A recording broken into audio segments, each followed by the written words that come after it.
Aseptic no-touch technique is a crucial component of infection control in wound management. This technique is utilized to ensure all dressings and equipment remain sterile while being used. The goal is to be mindful of keeping all areas clean and not introducing anything to become dirty. Start the treatment by properly preparing the area. Wipe down the area to make a clean-filled workspace. There should be no clutter or items on the workspace unless cleaned with alcohol. These are considered dirty items. Correct hand wash or hand rub procedures will clean your hands to reduce the risk of carrying germs and ensure they're not making everything you touch become dirty. Now that you have cleaned and prepared the workspace, prepare the basic dressing kit for use. Inside the basic dressing kit is sterile.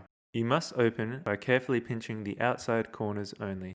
Do not touch any of the inside areas so that they stay clean. The yellow forceps can be used to help set up your workstation without touching any of the other clean equipment.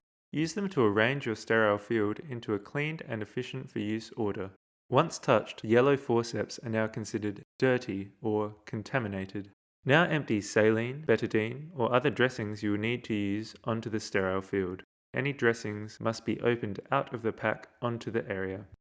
Any waste should be immediately disposed into the bin. These items are dirty or contaminated and should not come close to contact with the sterile field. Complete appropriate hand hygiene to clean your hands before proceeding. Apply appropriate personal protective equipment such as gloves. They go on at this phase as the outside of the gloves must stay clean and not come into contact with any dirty items. To make sure you do not make your hands or gloves dirty, it is often a good idea to keep your hands together unless they are being used. This can also be referred to as prayer hands.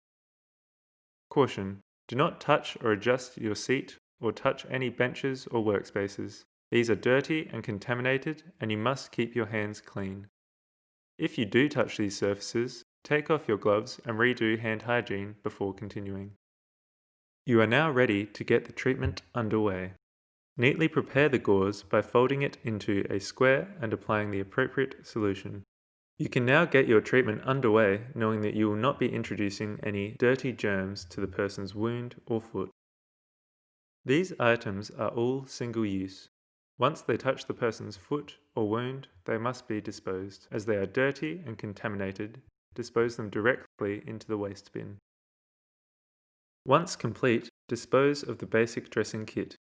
After each client, appropriate wipe down with alcohol is required to clean all areas that have now become contaminated or dirty in order to safely prepare for the next person.